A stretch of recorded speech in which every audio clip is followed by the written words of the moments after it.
আসসালামু আলাইকুম। ইউনূসের পালিত গৃহপালিত, সেটা এনসিপি বলেন অথবা আপনার সেই শফিকুল আলম বলেন, তার সাবেক প্রেস সচিব, এই গ্রুপগুলো একটা হাইপ তুলেছিল যে ডক্টর ইউনূস আবার বাংলাদেশের রাষ্ট্রপতি, বাংলাদেশের প্রেসিডেন্ট ডক্টর ইউনূস হবেন।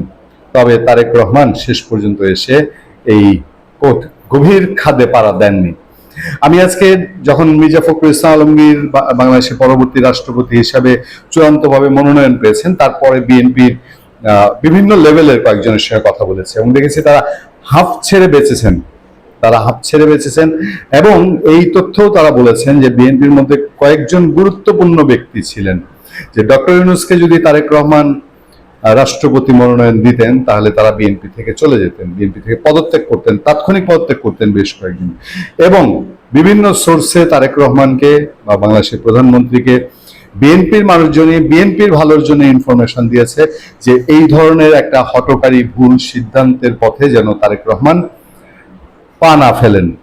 একেবারেই অথেন্টিক সোর্স থেকে আমি আপনাদেরকে জানাচ্ছি, এরকম একটি সাংঘাতিক রকম সিচুয়েশন তৈরি হয়েছিল। বিএনপির মানুষজনের মধ্যে এমন ধারণা হয়েছিল যে যদি কোনোভাবে ডক্টর ইউনূস রাষ্ট্রপতি হয়ে যায় তাহলে ভয়াল সর্বনাশ হয়ে যাবে।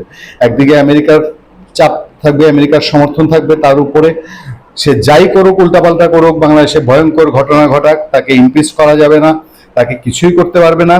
এবং এই লোক আবার তার ব্যবসা বাণিজ্য গড়ে তুলবে এবং বঙ্গভবনকে এনসিপি তথা মুক্তিযুদ্ধ বিরোধী এবং জঙ্গি শক্তির একটা আখড়ায় পরিণত করবে। এটা বিএনপির মানুষজনই ভেতর ভেতর শঙ্কা করেছে। যাই হোক, সেই দুর্যোগ কেটে গেছে। বিএনপি মহাসচিব মির্জা ফখরুল ইসলাম আলমগীর তিনি পদ ছেড়েছেন, বিএনপি পদ তিনি ছেড়েছেন। তবে খবরাখবর আসছে সামনে যে বিএনপির মহাসচিব পদে কে আসছেন আলোচনায় 4 জন।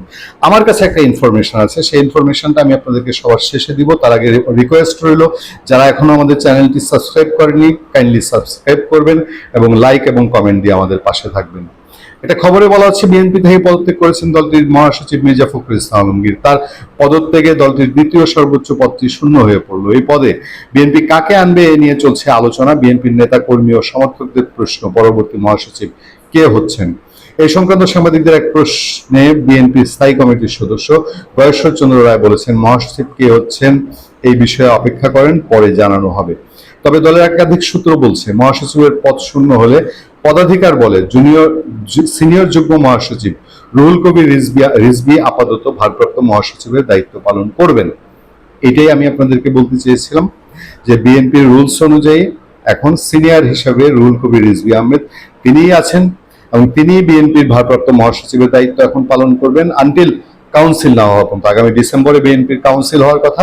সেই কাউন্সিল যদি হয়, তখন যদি তারেক রহমান মনে করেন যে তার সেকেন্ড হ্যান্ড আরেকটা কাউকে আনবেন, সেটা তখনকার ব্যাপার। পরবর্তী সময় চলতি বছরের ডিসেম্বর বা আগামী জানুয়ারিতে দলীয় কাউন্সিল হতে পারে, সেখানে তাকে ভারমুক্ত করে পূর্ণ মহাসচিব করা হতে পারে। যদিও তার বাইরেও সাবেক ছাত্র নেতৃত্ব থেকে বিএনপিতে আসা কয়েকজন নেতার নামও আলোচনায় রয়েছে। এক্ষেত্রে স্থায়ী কমিটির সদস্য ও স্বরাষ্ট্রমন্ত্রী সালাউদ্দিন আহমেদের নামও জোরেশোরে আলোচিত হচ্ছে। কোনো কারণে এই দুইজনের কেউ মহাসচিব না হলে আরো 2 সাবেক ছাত্র নেতার মধ্যে থেকে একজনকে বেছে নেওয়া হতে পারে।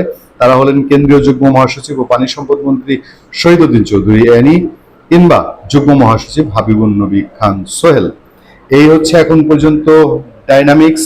এবং এই ডাইনামিক্সের মধ্যে দিয়ে বিএনপি সরকার ক্ষমতায় আসার 6 মাসের মধ্যে তার ভেতরে বেশ ওলট পালট, সাফল রিসাফল হলো। এখন শুধু দেখার বিষয় আগামী দিনে দেশ পরিচালনায় বিএনপি কতটুকু সফল হয়।